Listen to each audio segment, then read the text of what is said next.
All Hit Radio.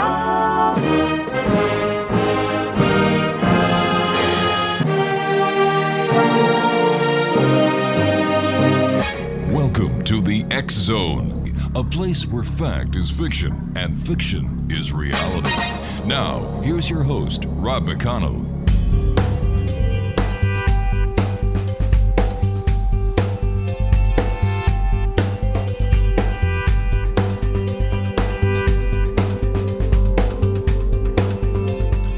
Welcome back, everyone. This is the X Zone. I am Rob McConnell, and we're coming to you from our broadcast center in Hamilton, Ontario, Canada. If you'd like to send me an email, xzone@xzoneradiotv.com, on all social media sites, X Zone Radio TV. And to check out what's on at the X Zone Broadcast Network, www.xzbn.net. My guest this hour is Dr. Joel Graves, and we're going to be talking to Dr. Graves about everything from aliens, God, and the Bible. His website is www.aliensgodbible.com. And Dr. Graves, welcome to the X Zone. Thank you. I'm glad to be here. Tell us a bit about yourself, sir.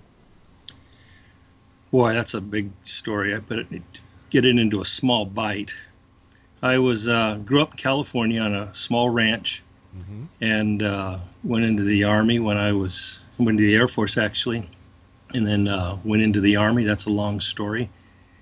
And when I got out, I went to seminary and became a hospice chaplain and then a Anglican priest. And retired 5 years ago. And where did the interest in aliens come in? You know, I was a late reader. I didn't learn how to read till I was in the third grade, and my dad got me a book about Starship Troopers. For kids that are 8 years old. And I absolutely devoured that book, and then I couldn't get my hands off anything having to do with science fiction.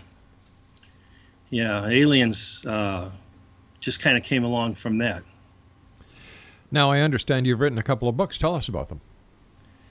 Well, I wrote Gathering Over Jerusalem. I think that was published in 2003, and it was a book about the end times.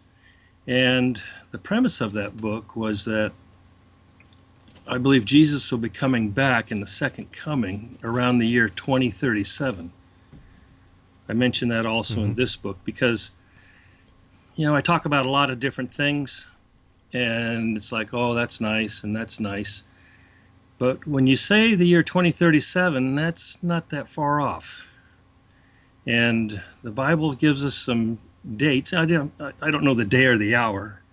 The Bible says nobody can actually know that. Wouldn't help anyhow. But if you think that all of these things are culminating in this huge event 20 years from now, then all of a sudden it's more interesting and compelling. Are we in the end days that are depicted in the book of Revelation? Absolutely. And, the fact that the world is in so much turmoil right now is a good example of that. Jesus told his followers, he said, he gave them some clues about they asked him a point-blank question, when are you coming back? Right. And he said, when the times of the Gentiles are fulfilled, the generation that sees that will not pass away. And he said Jerusalem would finally be in Jewish hands. Now, you know what? People have been talking about Jesus coming back for a long time, but Jerusalem was not in Jewish hands until the 6-Day War. And, the length of a generation in the Bible is 70 years. And so if you add 70 to 1967, you come up with 2037. He said the generation that saw that happen, Jerusalem in Jewish hands, the Jews will never give up Jerusalem. The Palestinians are wasting their time. They know that. It's very powerful. It's the main prophecy of the end times that tells us we are the generation that's going to see this.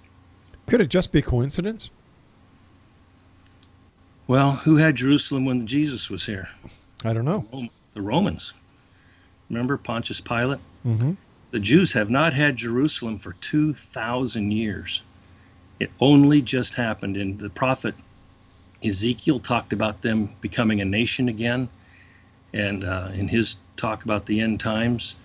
And all these things are culminating, coming to a head like never before in history. Interesting topic, and you and I have to take our break. We'll be right back.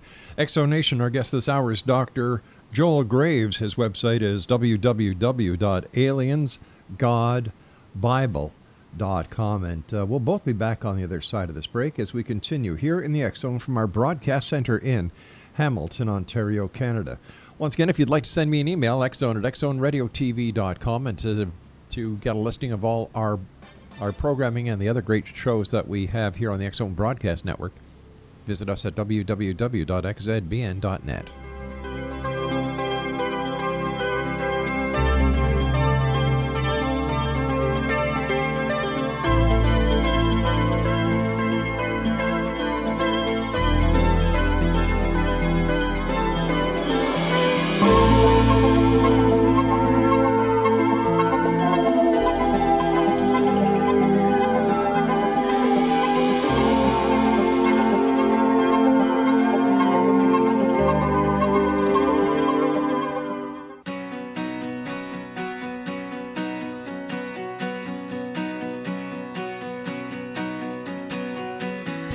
Exonation, Dr.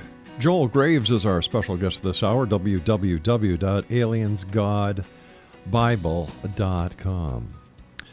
Tell us about the starship. You start off the book by describing a great starship found in the book of Revelation. Tell us about that. You know, this is one of those things that excites me. You know, when you write a book like Aliens, God, and the Bible, you say it sounds science fiction-like, and you know what?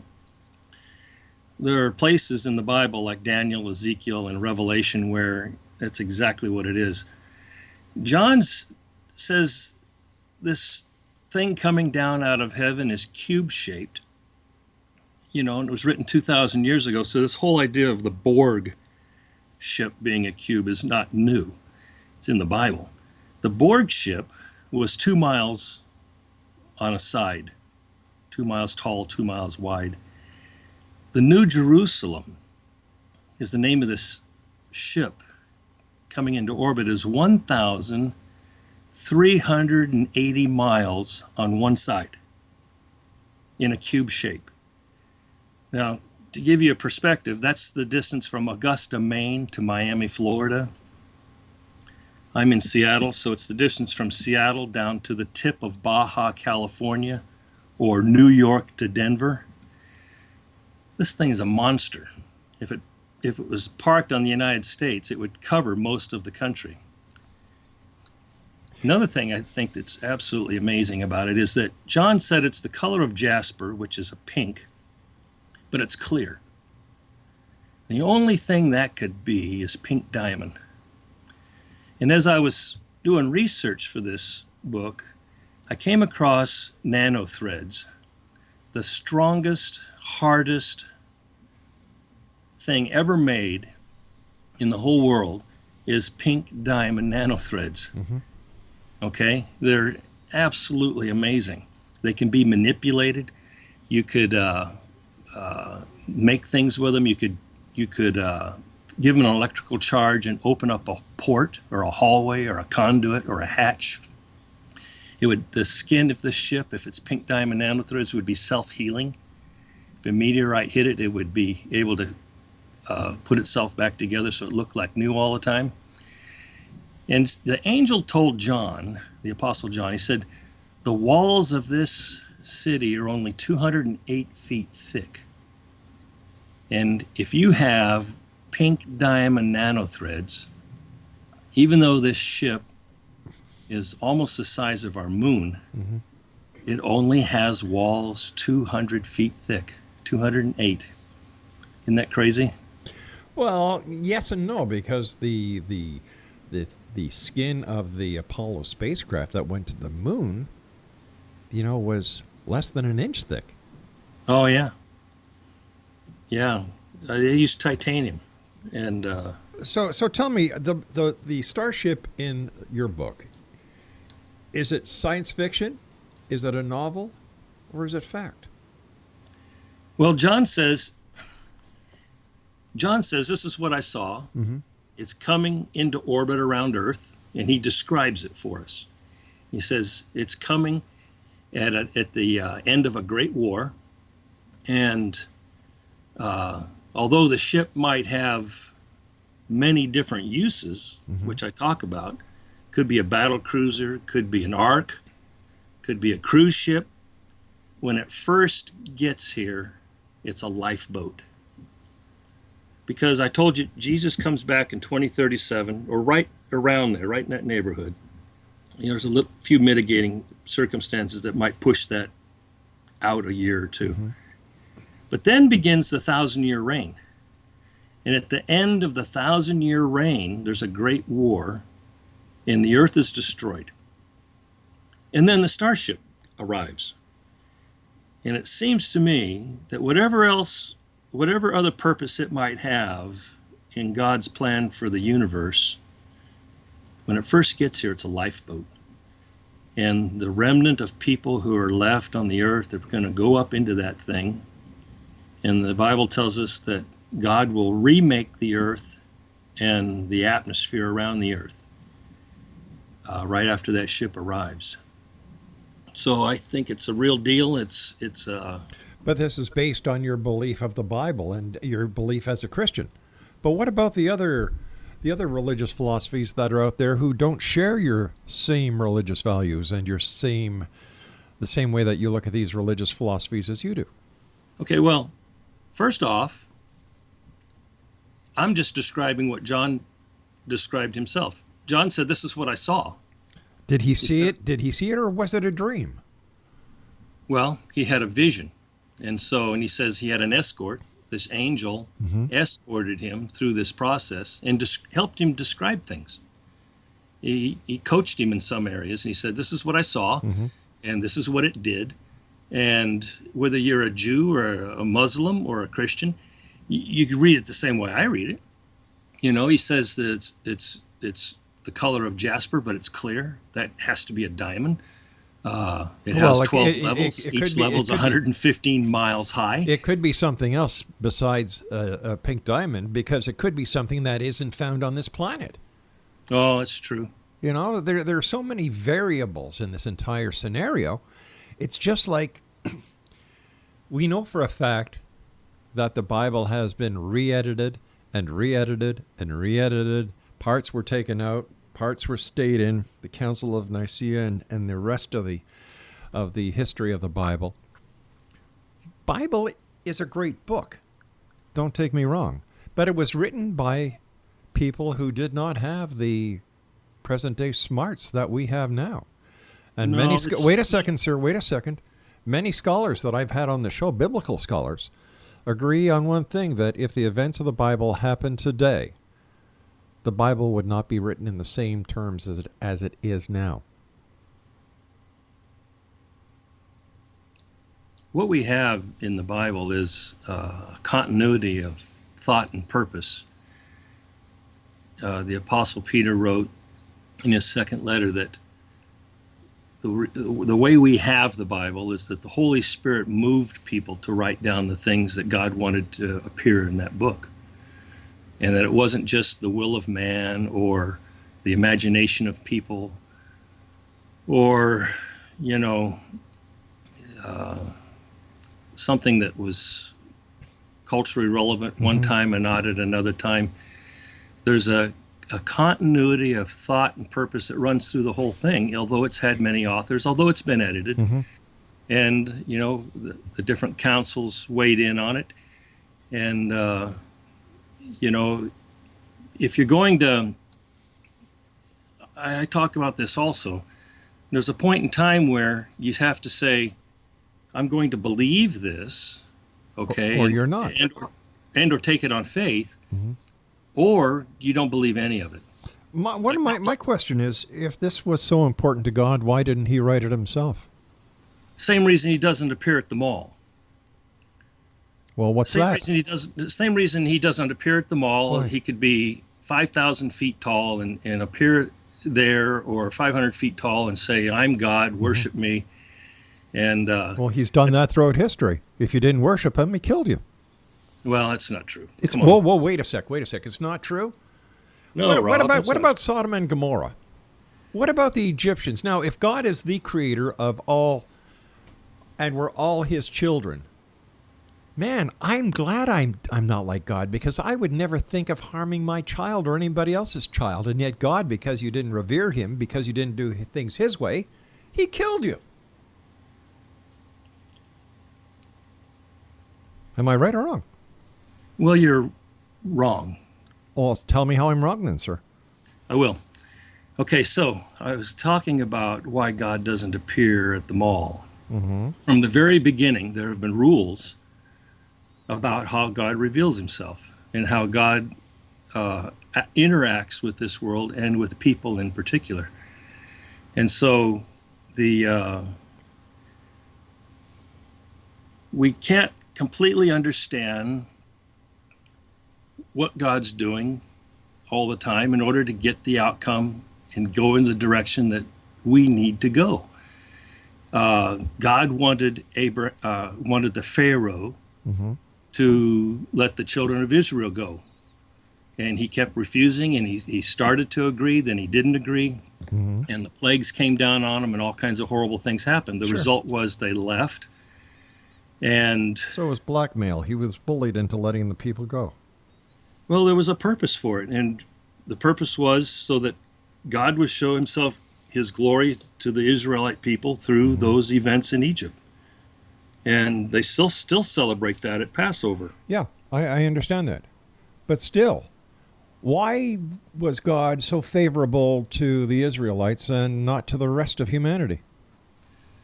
Doesn't sound like a fair deal to me. It doesn't sound like a father image that I would ever want to take. And as a former police officer, I look at that and say, God should have been put in jail for child abuse, homicide.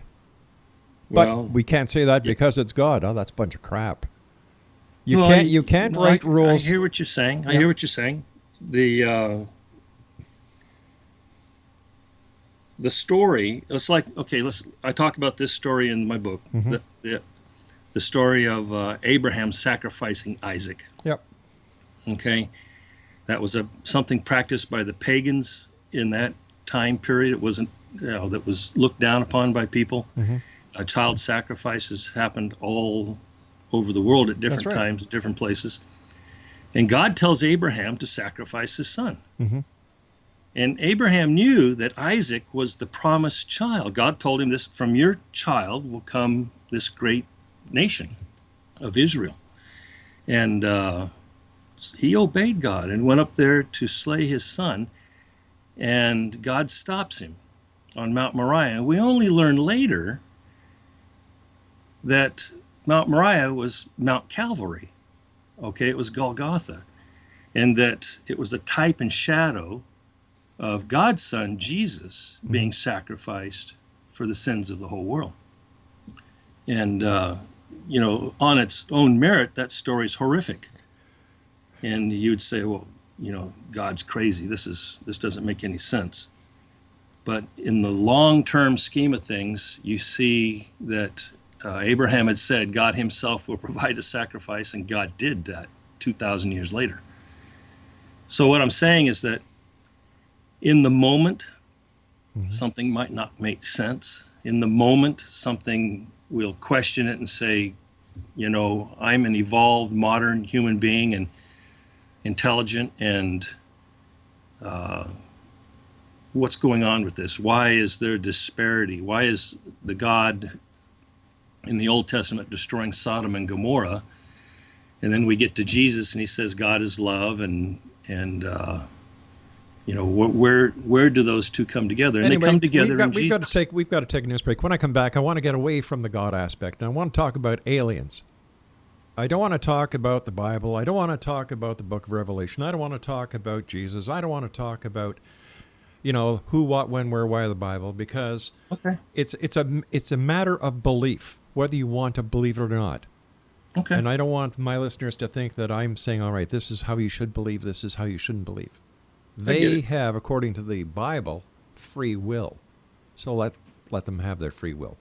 X-Zone will be back on the other side of this break with the news as we continue right here on the X-Zone Radio Show, heard around the world on iHeartRadio, Talkstar Radio Network, Mutual Broadcast Network, and a whole bunch of satellite providing companies. And we'll be back. So whatever you do, don't go away.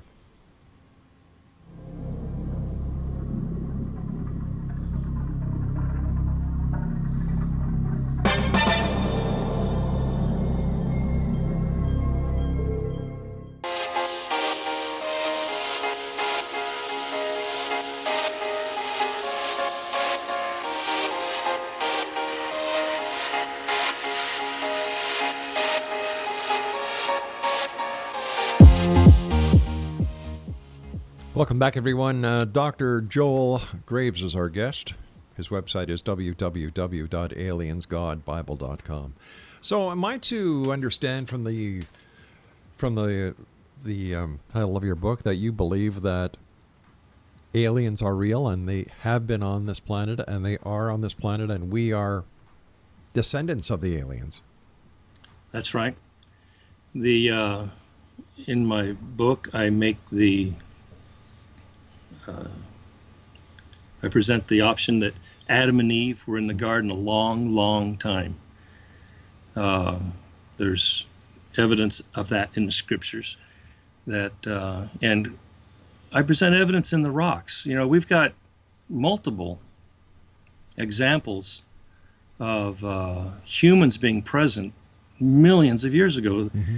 They've cracked open the shale and they found human footprints alongside dinosaur footprints. And the shale has been dated at 400 million years old. But if my memory serves me correct, reading that same research, they also say it was a hominid, something that walked upright. I don't think the word human was used. I've got pictures. It's a human footprint. It looks just like my footprint today. It doesn't look like a footprint of an ape. It doesn't look like the footprint of an ape at all. It has a toe like ours and 4 little toes right alongside it. One of them is a footprint of a child, and the toes are spreading like you get when a child is barefoot since birth. You know, when they just run around barefoot all the time. And one of these, they found the person was wearing a sandal and stepped on a trilobite. Okay, so it's not some ape ancestor hominid. This is a person wearing sandals 400 million years ago. And there's many examples, and there are controversial examples, but there's many examples of things being found in coal deposits like bells and pots that have somehow fallen into the plant matter that turns into coal. It's all of those are dated at 300 million years and beyond, and it goes on and on and on. If you Google strange things found in coal, there's a whole plethora of. Hey, listen. My opinion of the internet is the largest septic tank that has ever been created because there's more crap in it than there is anything that is credible. Okay, so my point is that Adam and Eve were in the garden a long, long, long, long time. And they had kids. One of Eve's punishments was to have pain in childbirth. That meant she had had kids without pain. And I believe that's where the space aliens come from, that they are from the garden, and they're able to move between the physical and the spiritual world themselves and their aircraft and their spacecraft. I think the Indiana Jones and the Crystal Skull was working off that premise. The guy said they lived in the space between universes. All right, so where is the spaceship now? Well, I believe it's a whole society. The aliens with their, MUFON. If you go to the MUFON website. Oh, MUFON, yeah. Okay. I think there's a UFO sighting every day somewhere in the world. And you're talking about an organization that has been cited for racism and discrimination lately.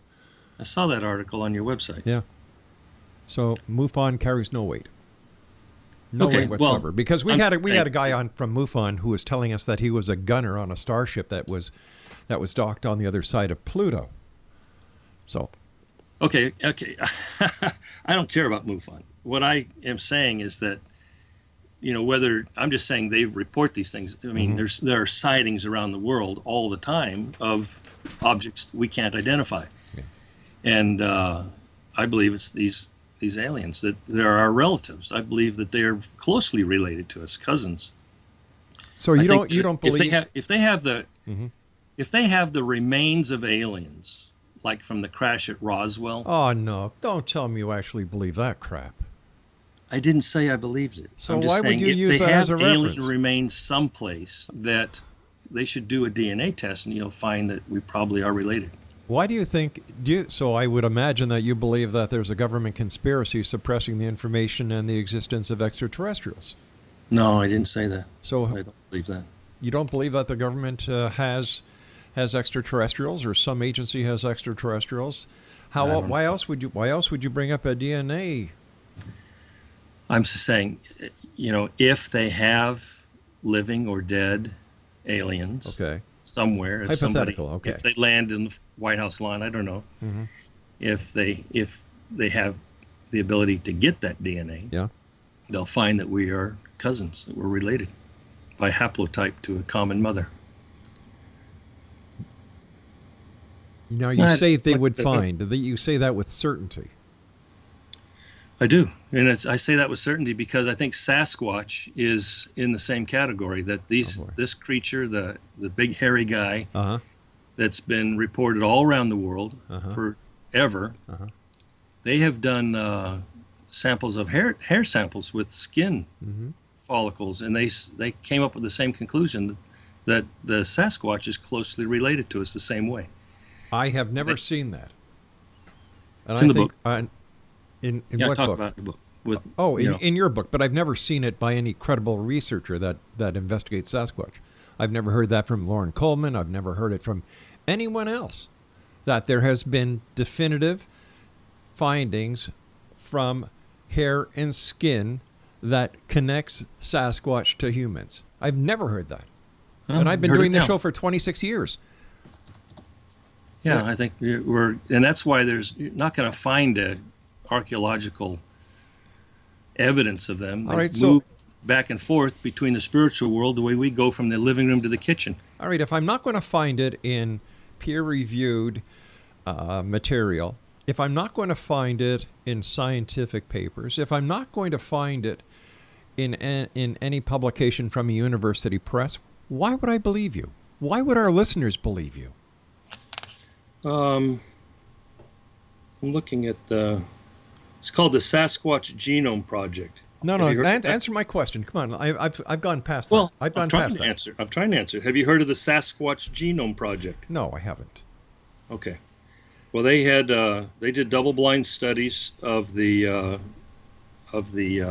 Sir, my question to you was, if I have not read any of the information that you're telling us about Bigfoot or any other thing that we've talked about tonight in a peer review paper, a scientific paper, but all you've given me for references are the references that you have quoted from the Bible. And the Bible is a philosophical book. It's real to you because you believe it. And I'm not taking anything away from your belief. I think belief is wonderful. But when fact comes to fiction, man, the Bible's right up there with the #1 bestseller in the New York Times list when it comes to fiction. Okay, look, Rob, I'm on the Sasquatch thing. I said, look up the Sasquatch Genome Project. One of our researchers is going to do that right now, sir. Yeah, do that. But I'm still talking about. I know. Still talking about the book, and the claims that you're making, that Adam and Eve basically extraterrestrials or aliens, the children of aliens. We're related to aliens. There's this massive ship. What was it? 1,000 miles by 1,380. You know, and this sounds rather hokey to me. Mm-hmm. I'm having a hard time putting any credibility behind it. And this is why I asked you if this was a factual book, if this was a book of fiction, if this was a novel.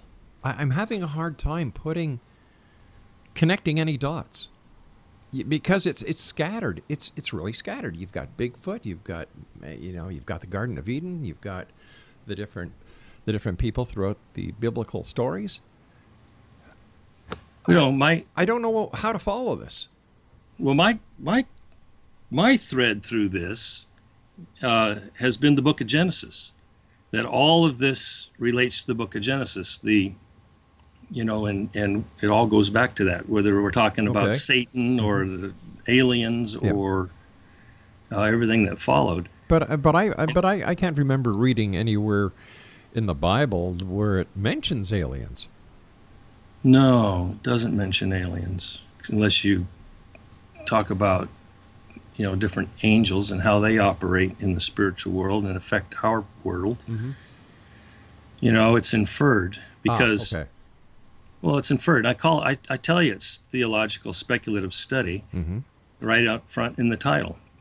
And the idea is that if we're related to these people and if they are advanced, then who are they? Who is it that stepped in the mud 400 million years ago wearing sandals?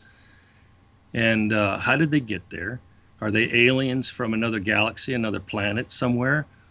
And my point is that they're from here. Okay. And they're from here because the Bible doesn't tell us how long Adam and Eve were in the garden. Mm-hmm. Of course, but the Bible does say that God that God created everything in 6 days, and on the seventh day He rested. Okay. So, do you believe that everything was created in 6 days, and on the seventh day He rested? I talk about that in the Bible, and God is outside of our timeline, and He could have a creation event. Mm-hmm. Like the creation of stars, and He can move sideways in time to the next event, even though millions of years have passed. Okay? And this is all hypothetical. No. I mean, he can call it a day. I mean, He's outside of time. He tells us that in several different places. But if He tells us this, and it's not true as it is written in the Bible, how can we take anything else that has been written in the Bible as the truth? I don't understand where you just leapt from. It's very simple. The truth is the truth. Facts are facts. If the beginning of the book says that everything was created in 6 days and on the seventh day He rested, there's no inference there about Him being able to time shift, time travel, use quantum physics. It's not mentioned. So if we're going to use a lot of supposition to explain the very first chapter of the book, that means the rest of the book is fiction as well. Okay, why? We've got to take our final break. Don't go away. XO Nation, I'll be back on the other side of this break as we wrap up this hour here in the X Zone from our broadcast center in Hamilton, Ontario, Canada. Tell me, are you a believer or are you a skeptic? Send me your emails, xzone@xzoneradiotv.com.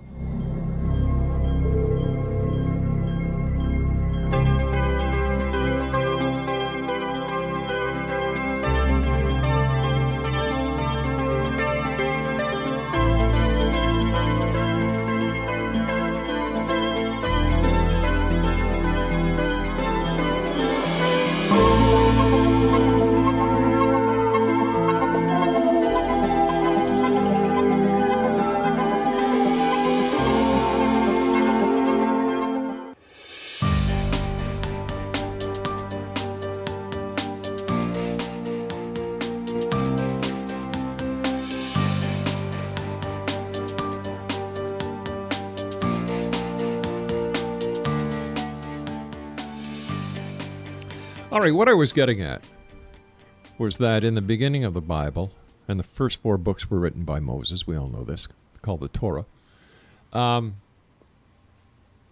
It doesn't give the reader the ability to use latitudes.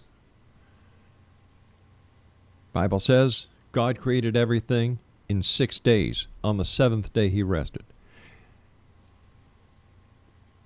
Why should we say now that, well, you know, God can do this, God can do that, what we call a day, God, you know, may have taken longer to create stars, this and that. As a reader, when you start reading something and you find discrepancies in it, it taints the entire book. 9 times out of 10, people will put the book down, it goes on the shelf, and they never pick it up again. So how can we validate, without being theologists, that, well, when Moses wrote, 6 days and on the 7th he rested, well, that's not what we mean. How can we validate that? Well, how long is a day when a day doesn't exist? How long is a day when? But the day did exist because it was the word passed down from God to Moses. Okay, but I'm talking about before that. Well, I'm talking about the event itself. So then, why did God use the exact reference of a day then? Because if we're going to say, well, God didn't say that. Well, wait a minute. I didn't say that. No, I said if we are going to say that, that discredits everything. And I don't. So how do we validate? I'm not coming from that premise at all.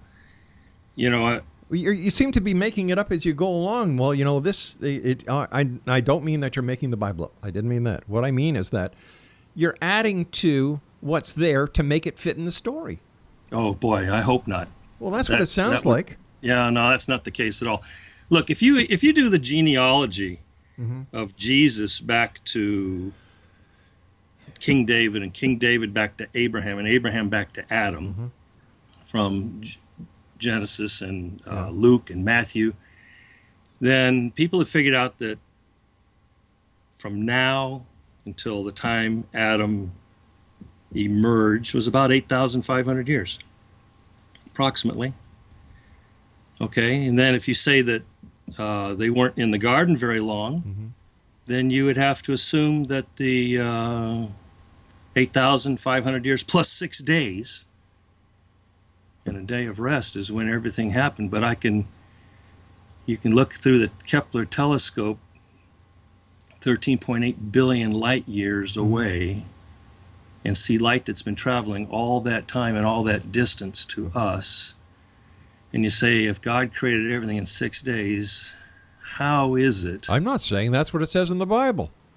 I'm saying, well, exactly. If God created everything in 6 days, how is it that we can see things billions of light years away?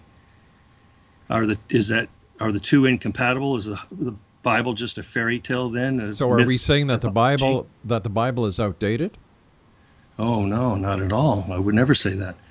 What I'm saying is that if you can look through the Kepler telescope 1.38 billion light years away, how do you reconcile that with the 6 day story in Genesis? And that's what I try to do in the book. But what you're doing, in my opinion, is you're adding to the fact that we all know it's impossible that the earth and everything was created in 6 days. We all know that's a myth. We all know that's a misnomer.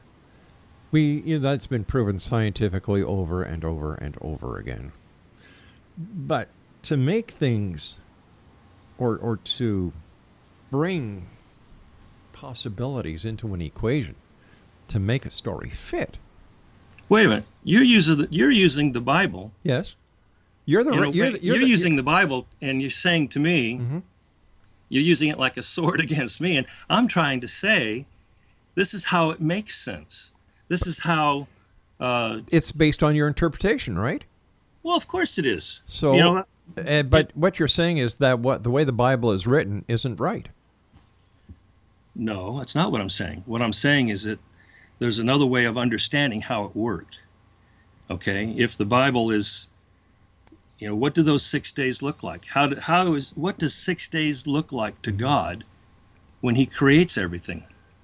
Okay, and if it's if you can tie this in with the scientific principles, the creation of stars and galaxies and the universe itself, and in what, God just moves to the next creation event. He can call it a day. He can call it whatever he wants. He described it to us as 6 creation events. How do you know God's a male? Because there's 2 different things. One, he tells us that he made men and women in his image, male and female. He created them. Yes. And so there's a sense that God is genderless. Okay. But there's also a sense of maleness in the fact that Jesus called him Father. And God said, "This is my Son in whom I am well pleased." All right, so here's another question for you. So it's a place to start from. In the Bible, it also said, if my memory serves me correct, and God said, let us create in our image, our likeness. Who are the us? Who are the we? The word in the Hebrew is Elohim, and it's plural. And this is one of those scriptures that theologians say lead us to the Trinity, a multi-aspect being with 3 minds, 3 parts and 3 minds, but they're still one being. There's an alien for you, Rob.